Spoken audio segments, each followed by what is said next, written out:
오늘은 욥기 13강, 욥기 13장 20절부터 14장 22절까지의 말씀 함께 나누고 기도하도록 하겠습니다. 욥기 12장부터 14장은 욥이 친구들이 내놓는 지혜에 대해서 반대하고 항의하는 내용입니다.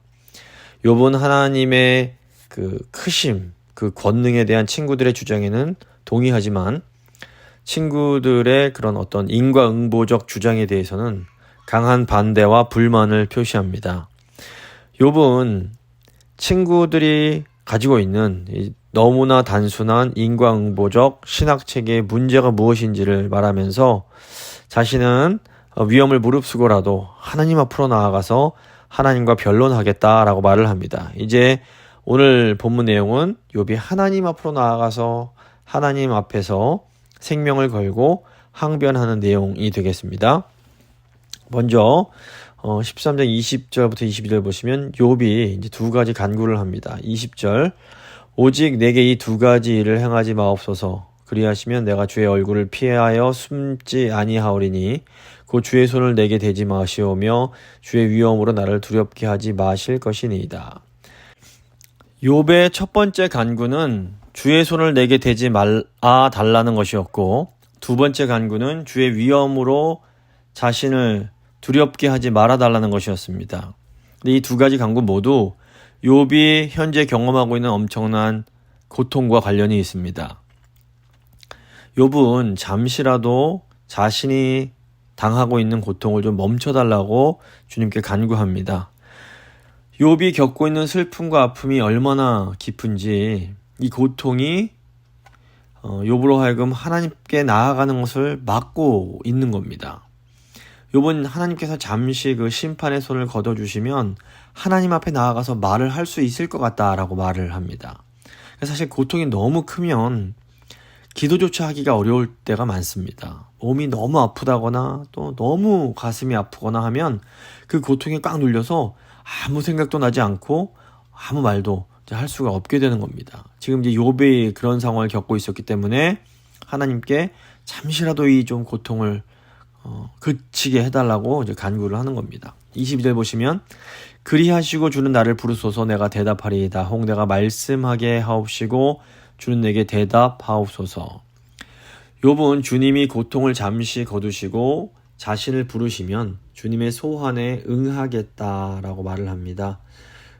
에스더가 이 페르시아 왕에게 이제 간절히 바랬던 것처럼 욥이 하나님께 그 은혜의 귤을 좀 내밀어 주시기를 바라고 있는 것처럼 보입니다. 고통 중에 있던 욥이 정말로 바라는 것은 하나님의 처소, 즉 하나님의 임재 안으로 들어가서 주님과 얼굴을 맞대고 대화하는 것입니다. 욥은 현재 자신이 겪는 모든 상실과 고통이 자기의 잘못 때문이 아니라 하나님께서 주신 것이다라고 생각을 합니다. 하지만 그럼에도 욥은 하나님과 대화하기를 갈망합니다. 이것은 욥의 마음 깊은 곳에서 하나님을 향한 사랑이 이제 있기 때문입니다. 욥은 결국 모든 문제가 하나님과의 만남을 통해서만 해결될 수 있다라는 것을 알고 있습니다. 우리가 욥에게서 배워야 할 것이 이겁니다. 하나님을 섬기는 우리에게도 고통과 많은 문제들이 있습니다. 너무 고통이 심하고 어려움이 클 때에는 사실 기도조차 하기가 어렵습니다. 하지만 그럼에도 결국 우리의 문제는 하나님을 만남으로만 해결될 수 있다는 것을 잊어서는 안 됩니다. 다른 어떤 것으로 해결책을 이제 찾아볼 수가 있습니다. 하지만 그 해결책은 결국 미봉책에 불과합니다. 세상적인 해결책이 잠시 우리의 고통을 잊게 해줄 수 있을지 몰라도 그런 해결책들은 궁극적인 해결책은 될 수 없습니다. 우리에게 어떤 문제가 있을 때에 그 문제를 기회 삼아서 그래서 우리는 하나님 앞으로 나아가야 됩니다. 이제 13장 23절부터 27절을 보시면 욥이 자신의 죄에 대해서 질문을 합니다. 욥은 인간이 겪고 있는 고난의 뿌리가 어떤 인간이 잘하고 못하고 이런 도덕성이 아니라 죄라는 것을 알고 있습니다. 23절 보시면 나의 죄악이 얼마나 많으니까 나의 허물과 죄를 내게 알게 하옵소서. 여기 지금 죄악, 허물, 죄란 단어는 이 죄의 다양한 측면들을 설명하는 겁니다. 인간이 겪는 모든 문제의 중심에는 죄가 자리 잡고 있습니다. 죄의 심각성을 잘 알고 있던 욥은 작은 문제에 있어서도 늘 하나님께 희생 제사를 드림으로 이 죄의 문제를 해결하려고 했던 사람입니다. 그렇기에 욥은 자신이 의롭다고 주장을 하고 있고 또 사실 하나님께서도 욥을 의로운 사람이다 인정을 해주고 계십니다.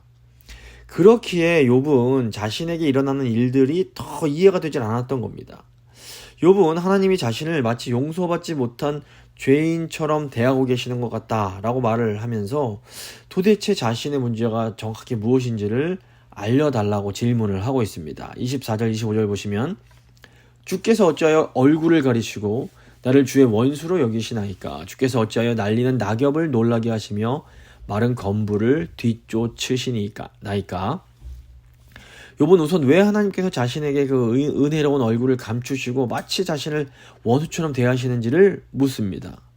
예수님께서 십자가에 달리셨을 때 가장 괴로워하셨던 것도 사실 어떤 육체적인 고통이라기보다는 하나님의 그 은혜의 얼굴을 하나님께서 가리셨기 때문입니다. 예수님이 내 아버지여 내 아버지 어찌하여 나를 버리셨나이까 라고 이제 외치시는데 이것이 그 하나님의 그 얼굴을 대하지 못할 때에서 오는 그 고통이라고 할 수 있습니다. 그래서 우리가 겪는 고난도 마찬가지입니다. 우리가 가장 힘들 때는 언제인가 하면 하나님의 고난으로 인해서 하나님의 은혜가 느껴지지 않을 때 우리가 너무너무 힘든 겁니다. 또한 욥은 자신이 가을바람에 날리는 낙엽 같고 바람에 날리는 건불 같은 아주 하찮은 존재인데 왜 하나님께서 자기를 이렇게 계속해서 뒤쫓고 힘들게 하시는가를 이제 묻고 있습니다. 자신은 정말 아무것도 아닌데 정말 하찮은 존재인데 왜 하나님이 이 미천한 나에게까지 이렇게 신경 쓰시며 나를 물고 늘어지시는가? 이제 이게 욥의 질문입니다.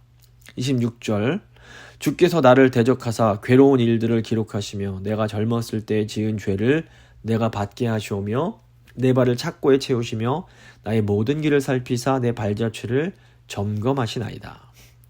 욥은 혹시 하나님께서 자신이 젊은 시절에 지었던 죄를 기억하고 그 죄값을 받게 하시는 것 아닌가 이런 생각을 합니다. 그러니까 욥이 이제 하나님께서 자신이 젊은 시절에 지은 그 죄로 인해서 자기 발에 착고를 채우셔서 꼼짝 못하게 하시고 마치 죄수를 감수하시듯 자신의 일거수 일투족을 감시하고 계시는 것 같다라고 말을 하고 있습니다. 그런데 그리스도인들도 욥과 비슷한 고민을 하게 될 때가 많습니다. 그리스도인들은 예수 그리스도의 그 십자가 희생 제사로 우리의 모든 죄가 깨끗하게 사함 받았음을 믿는 사람들입니다. 그런데 이렇게 구원을 받은 죄를 용서받은 그리스도인의 삶에 큰 고난이 찾아올 수 있습니다. 그러면 우리가 도대체 내가 왜 이런 고난을 받아야 하지? 혹시 내가 젊었을 때 지었던 죄 때문에 그런 것 아닌가? 이제 이런 생각을 하게 되는 겁니다. 그래서 우리가 이 죄와 고난의 관계를 잘 정리할 필요가 있습니다. 우리가 신학적으로 죄를 생각할 때에 죄책과 형벌이라는 단어를 함께 생각해야 됩니다. 본질적으로 죄는 하나님이 정해두신 법을 어기는 겁니다. 근데 우리가 이렇게 하나님의 법을 어기면, 죄를 지으면 죄책이란 것을 갖게 됩니다.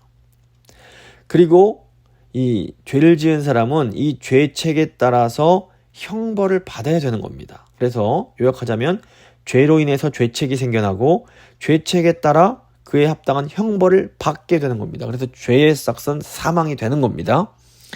근데 예수님께서 십자가 지심으로 우리의 죄를 용서해 주셨다라는 것은 우리가 지은 죄에 대한 죄책과 형벌의 문제가 모두 해결되었음을 의미합니다. 이것이 복음의 핵심입니다. 예수 그리스도의 십자가로 말미암아 우리의 죄의 문제, 즉 우리의 죄로 인한 죄책과 형벌의 문제가 완전히 해결이 된 겁니다. 그래서 우리는 더 이상 죄책도 없고 형벌을 받을 필요도 없게 된 겁니다. 너무 놀라운 은혜입니다. 그런데 로마 카톨릭의 경우에는 예수님께서 십자가 지심으로 우리가 타고난 원죄에 대한 죄책과 원죄에 대한 그 죄책으로 인한 형벌은 해결해 주셨지만 우리가 세례받고 구원받은 이후에 우리가 또 짓는 죄에 대해서는 그 죄책과 형벌이 여전히 우리가 이제 해결해야 될 문제가 남아있다. 이렇게 이제 말을 하는 겁니다. 그래서 세례받은 이후에, 구원받은 이후에 인간이 행하는 죄에 대해서는 어떤 종교행위나 선행을 통해서 이 죄책과 형벌의 문제를 우리가 이제 처리해야 된다. 이렇게 이제 주장을 하는 겁니다. 그래서 이제 뭐 우리가 이런 속죄를 보충하는 이 보속이란 개념이 나오고, 또 연옥이란 개념도 나오고, 중세시대 큰 문제가 됐던 면벌부, 제가 면죄부라고 부르는 이제 그런 것들이 나오는 겁니다. 그래서 우리가 헌금을 하면, 면죄부를 사면 우리의 그런 형벌이 이제 사라지게 된다. 뭐 이제 이런 의미가 되는 겁니다. 그런데 이런 교리의 문제가 무엇인가 하면, 예수 그리스도의 속죄의 그 능력과 예수님의 그 속죄 사역의 범위를 제한하는 것입니다. 그래서 이게 좀 위험성이 있습니다. 문제는 믿음으로 죄사함 받고 구원받았음을 믿는 개신교인들도 우리가 고난을 받으면 이 고난을 과거에 내가 지었던 죄와 이렇게 연결시키는, 내 과거에 지은 죄와 죄에 대한 죄책과 형벌과 연결시키는 그런 경향이 있는 겁니다. 물론 이제 구원을 받아서 하나님의 자녀가 된 사람들도 이제 고난을 받습니다. 근데 그 고난에는 하나님의 이제 징계가 포함이 됩니다.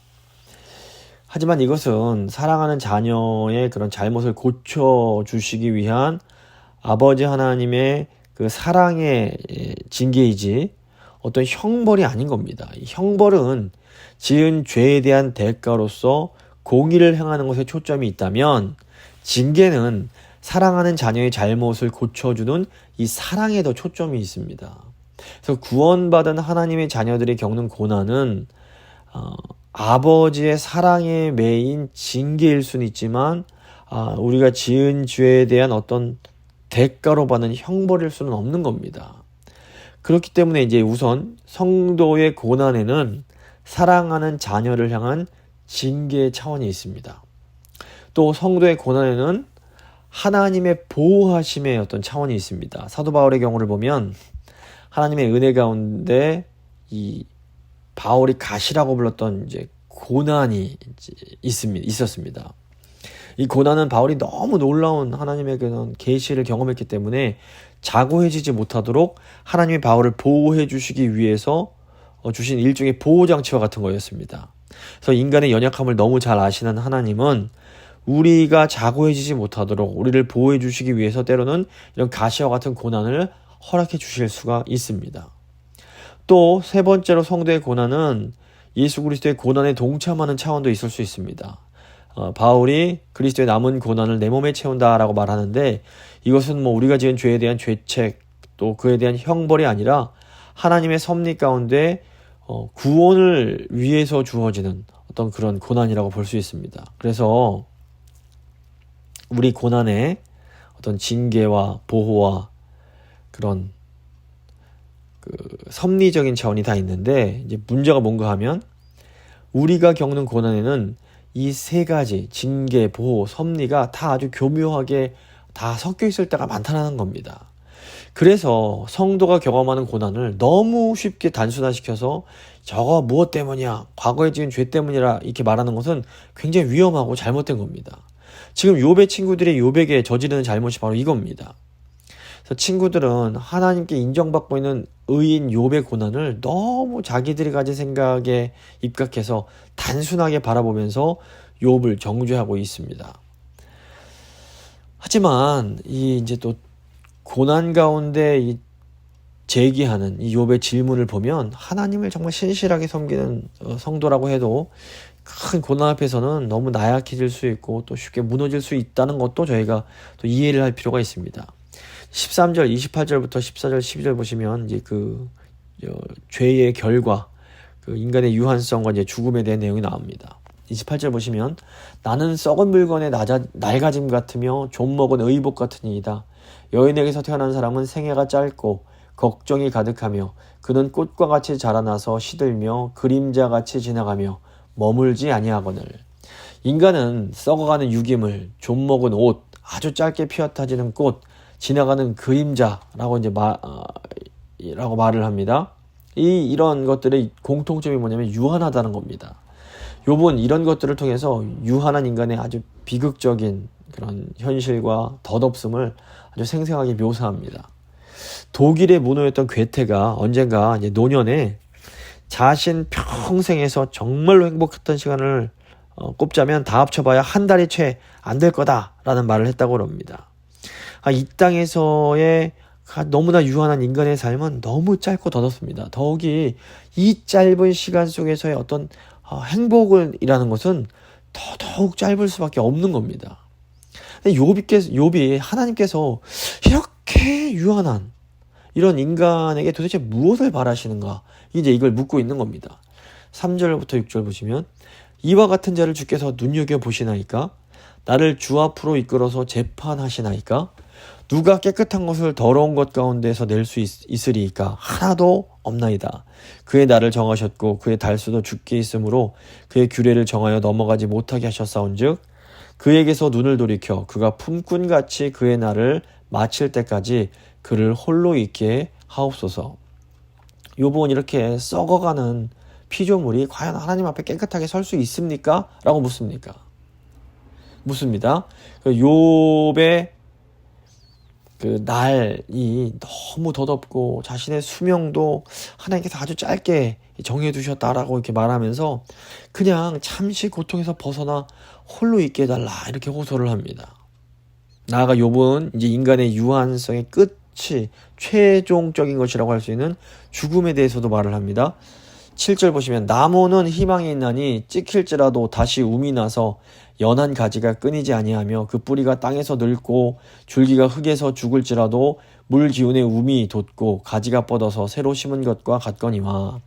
이 우리가 나무를 잘라내면 끝난 것처럼 보입니다. 그런데 시간이 오래 지난다고 해도 이 뿌리만 살아있으면 다시 이 나무가 움이 돋고 가지가 뻗어나게 됩니다. 그러니까 뿌리만 건재하면 나무는 다시 살아날 희망이 있는 겁니다. 그런데 사람은 그렇지가 않습니다. 10절과 12절 보시면 장정이라도 죽으면 소멸되나니 인생이 숨을 거두면 그가 어디 있으랴. 물이 바다에서 줄어들고 강물이 잦아서 마름같이 사람이 누우면 다시 일어나지 못하고 사람이 하늘이 없어지기까지 눈을 뜨지 못하며 잠을 깨지 못하느니라. 사람은 죽으면 소멸되고 인생이 숨을 거두면 그 삶에게는 더 이상 희망이 없습니다. 그래서 앞에서 말한 죄를 해결하지 않으면 인간의 유한성은 그냥 죽음, 소멸로 이어지게 됩니다. 그리고 죽음은 실제로 땅에서 생명이 끝나버리는 이제 것으로 이제 이해가 될 수밖에 없습니다. 욥이 그 죄를 가진 인간의 운명에 대해서 굉장히 현실적으로 진단을 합니다. 이렇게 죄가 있는 유한한 인간에게 죽음이라는 현실에 있다라는 것을 분명하게 인정을 했기 때문에 이 죄가 해결되고 하나님 앞에서 용서받았음을 이제 인정해줄 어떤 부활을 비로소 이제 소망할 수 있게 되는 겁니다. 그래서 인간의 죄와 참혹함을 깨닫고 인정하는 사람만이 놀랍게도 부활을 간절히 소망할 수가 있게 됩니다. 이 땅에서 고난이 없고 고통이 없는 사람은 이 땅을 마치 어떤 완전한 천국으로 착각하기가 쉽습니다. 물론 하나님은 하나님 백성들인 우리가 이 땅에서 하나님 말씀에 순종하며 천국을 이루고 또 천국의 그 기쁨을 누리며 살기를 원하십니다. 하지만 이 땅이 아무리 좋다 해도 우리가 이 땅에서는 완전한 천국을 누릴 수는 없습니다. 그래서 예수님께서 다시 오심으로 우리가 우리 부활을 경험할 때에 비로소 우리는 하나님께서 준비하신 그런 완전한 천국, 하나님의 나라를 온전히 경험할 수가 있게 되는 겁니다.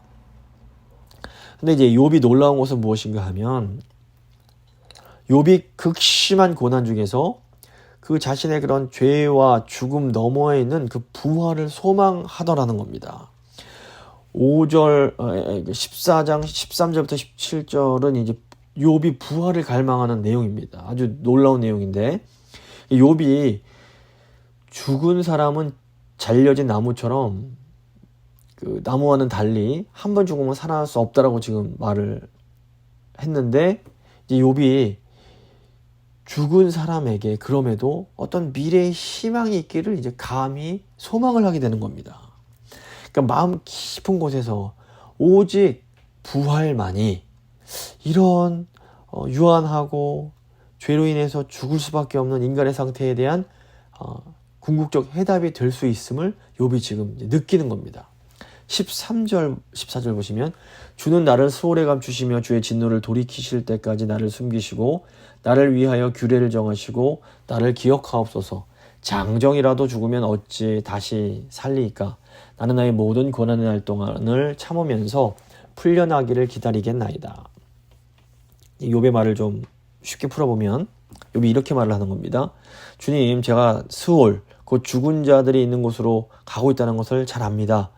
모든 사람들이 아는 것처럼 스올은 한번 가면 돌아올 수 없는 곳입니다. 그러나 저는 하나님이 저를 스올에 감추시며 주의 진노를 돌이키실 때까지 저를 숨기시고 하나님이 정하신 때가 되면 나를 기억하시고 생명으로 다시 불려 올려주시기를 바랍니다. 이런 놀라운 고백을 합니다. 그러니까 보통 사람들은 죽으면 끝이라고 생각을 했습니다.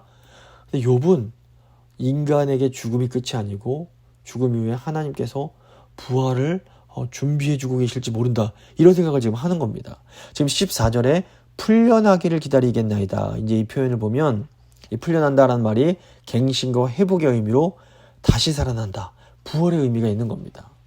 욥기의 놀라운 부분이 이겁니다.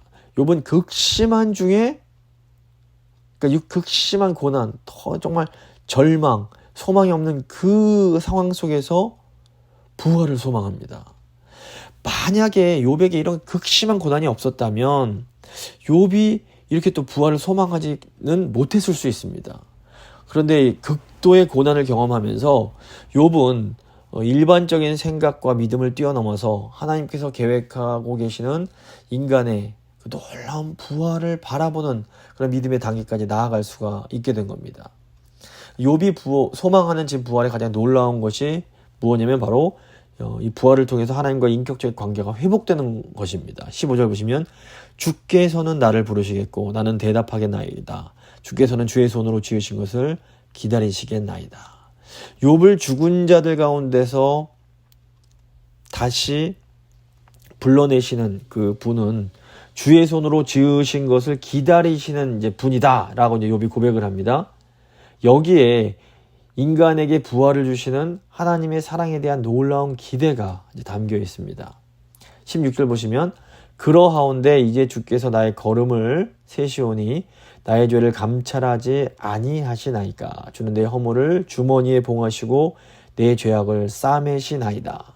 욥은 그때가 되면 하나님이 이제 자신의 어떤 죄를 막 살피시는 것이 아니라 자신의 유익을 위해서 자신을 보살펴 주실 것임을 말을 합니다. 이것이 가능한 것은 주님께서 욥의 허물을 주머니에 봉하시고 욥의 죄악을 싸매 주시기 때문입니다. 그러니까 욥은 자신의 죄가 해결이 되면 그때는 자신이 스올에서 나와 사랑하는 하나님과의 관계로 돌아갈 수 있게 될 것 아니겠는가?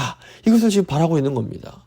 이것이 복음에 대한 놀라운 통찰입니다. 욥은 아마도 아브라함 시대에 살았던 그런 인물로 추정이 됩니다. 너무너무 오래전에 살았던 인물입니다. 그런데 그 오래전에 살던 욥이 신약 성경이 가르치는 놀라운 복음의 내용을 지금 고백하고 있는 겁니다.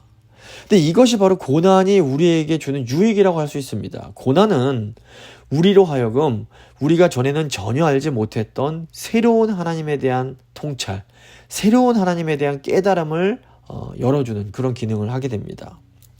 제가 고등학교 시절부터 알고 지냈던 한 친구의 이제 어머니가 몇 달 전에 너무 미끄러지셔서 다치셔서 몸을 움직이지 못하시게 되었습니다. 그래서 지금 요양원에 들어가서 재활 치료를 받고 계십니다.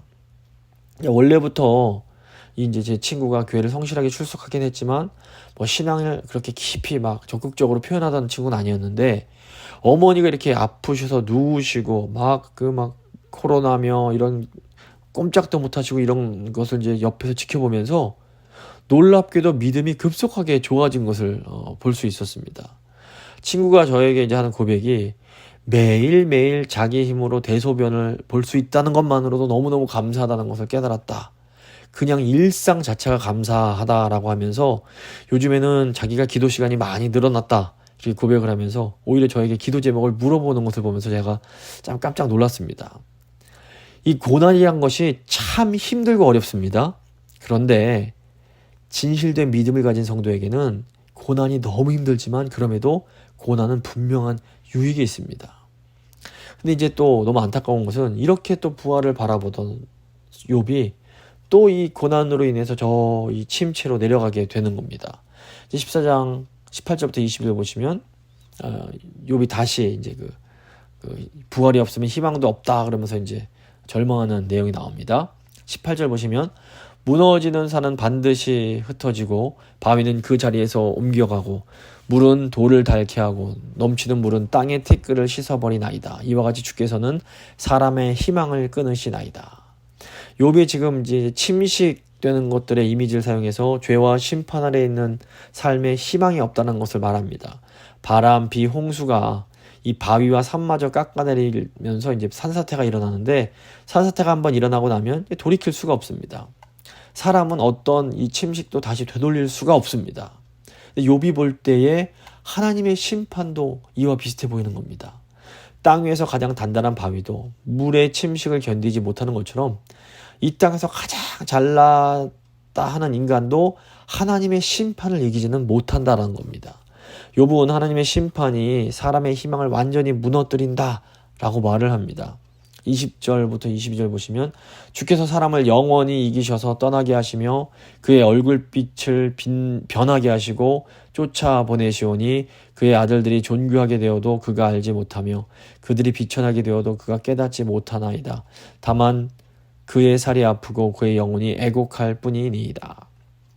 하나님은 사람을 하나님 앞에서 쫓아내서 수월로 보내시는 분입니다. 이런 일이 일어날 때 사람은 가장 가깝고 소중했던 사람들과 이별을 할 수밖에 없습니다. 그래서 이제 하나님이 이렇게 쫓아내셔서 수월로 들어간 사람은 이 땅에서 아들들이 뭐 존귀하게 되고 성공하게 되고 뭐 또 어떤 상황이 될지라도 아무것도 알 수가 없는 겁니다. 홀로 하나님의 심판 아래서 자신의 아픔과 슬픔을 느낄 수밖에 없는 것. 이것이 이제 죄악된 인간의 현실인 겁니다. 근데 조금 전까지만 해도 부활과 회복을 말하던 욥이 또다시 하나님의 심판과 어떻게 보면 절망스러운 것을 또 얘기하고 있습니다. 욥이 고통으로 인해 울부짖다가 잠시 희망과 빛을 말합니다. 근데 또다시 이 고통으로 인해서 저 아래로 내려가는 겁니다. 올라갔다 내려갔다. 이런 욥의 모습을 저희가 어떻게 이해해야 될까요? 욥은 이 땅에서 믿음을 가지고 살아가는 성도들의 어떻게 보면 가장 현실적인 반영이라고 할 수 있습니다. 우리도 하나님을 사랑하며 섬깁니다. 근데 우리 삶에 고난이 찾아오면 우리도 욥처럼 너무 힘듭니다. 주님 도대체 왜 저에게 이러십니까? 소리를 지릅니다. 근데 또 이렇게 우리가 괴로워하고 소리 지르다 보면 결국 모든 문제가 인간의 죄에 있고 그 답은 은혜 주시는 하나님께 있으며 복음 안에 있다 라는 것을 또 깨닫게 되고 하나님이 결국엔 회복시키실 때 우리에게 소망이 있음을 그렇게 발견하고 또 우리를 감사를 하게 되는 게 또 우리의 모습입니다. 그런데 또다시 또 현실적인 고난이 오면 또다시 힘들다고 울며 불며 소리를 지르게 되는 겁니다. 그런데 이제 중요한 것은 우리가 욥의 결론을 알고 있다는 겁니다. 하나님께서는 결국 이 올라갔다 내려갔다는 욥의 손을 들어주시고 욥이 의로운 사람이다 인정을 해주십니다. 어떻게 보면 다소 변덕스러워 보이는 욥에게 놀라운 약속과 소망이 있는 겁니다. 이 땅에서의 우리의 삶도 결코 완전한 삶은 아닙니다. 때로 부족하고 연약하지만 그럼에도 예수님만 의지하는 삶이고 하나님 앞에 정직하게 나아가는 삶인 겁니다.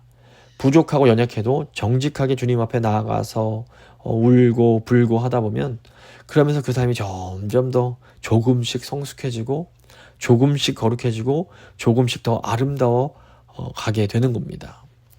말씀을 마무리 져보도록 하겠습니다. 결국 모든 인간의 문제는 죄의 문제입니다. 이 죄의 문제를 해결하지 않으면 궁극적인 해결책은 있을 수 없습니다. 그렇기에 결국 모든 문제의 해답은 우리의 죄의 문제를 해결해 주시는 예수님께 있는 겁니다. 예수님만이 우리의 정답이 되십니다.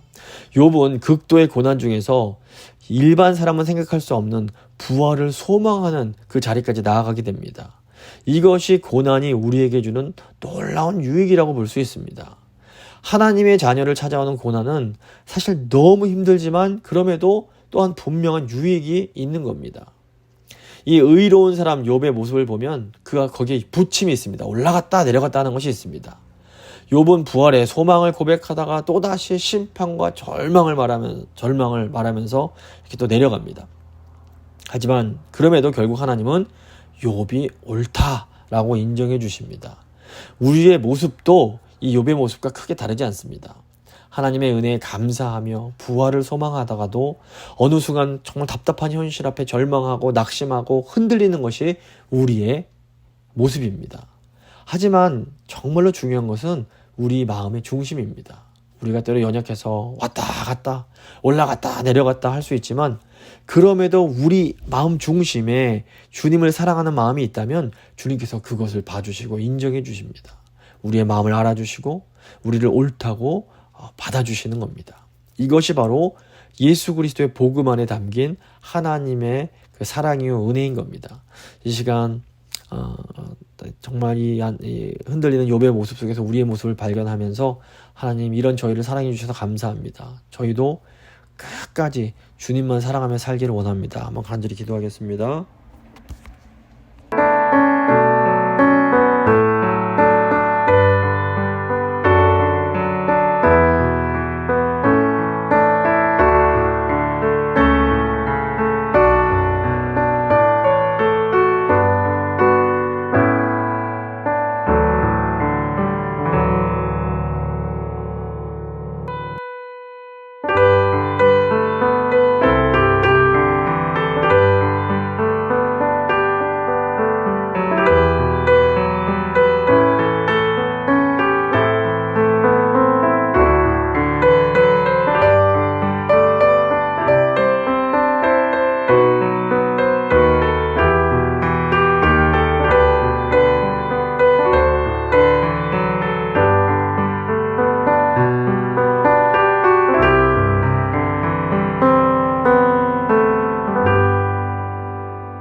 사랑의 하나님 감사합니다.